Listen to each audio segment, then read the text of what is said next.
ભરૂચના hostel ground ખાતે ત્રિદિવસીય સશક્ત નારી મેળાનો ભવ્ય શુભારંભ 100 જેટલા સ્ટોલના માધ્યમથી સ્વસહાય જૂથની બહેનો વિવિધ હસ્તકલાની ચીજવસ્તુઓનું આ મેળામાં વેચાણ કરશે।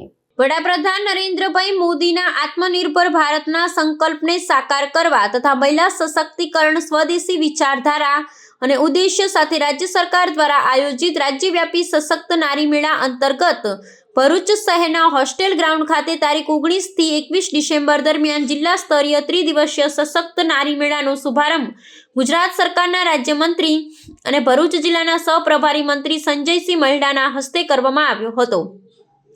આ પ્રસંગે રાજ્યમંત્રી સંજયસિંહ મહેડાએ જણાવ્યું હતું કે સશક્ત નારી મેળો મહિલા સશક્તિકરણ, આત્મનિર્ભરતા અને સર્વાંગી વિકાસનું જીવંત પ્રતિબિંબ છે। જ્યારે મહિલાઓને યોગ્ય અવસર, માર્ગદર્શન અને સહારો મળે છે ત્યારે તેઓ પરિવાર, સમાજ અને રાજ્યના વિકાસમાં મહત્વપૂર્ણ ભૂમિકા ભજવે છે।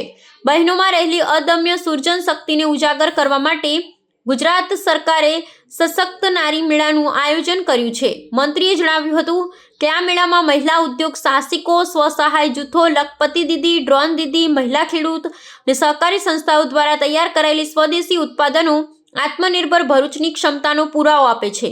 મેળામાં નેશનલ રૂરલ લાઇવલીહુડ મિશન સહિત વિવિધ વિભાગોના સહયોગથી અંદાજે 100 જેટલા સ્વદેશી ઉત્પાદન સ્ટોલ પ્રદર્શિત કરવામાં આવ્યા છે।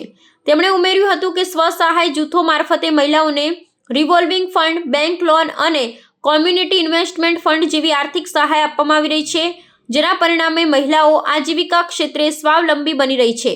ભરૂચ જિલ્લામાં NRLM અંતર્ગત હજારો સખી મંડળો, ગ્રામ સંગઠનોને આર્થિક સહાય અને ધિરાણ આપવામાં આવી છે, તેમજ ડ્રોન દીદી અને લખપતિ દીદી યોજનાઓ દ્વારા મહિલાઓને નવી તકો મળી રહી છે।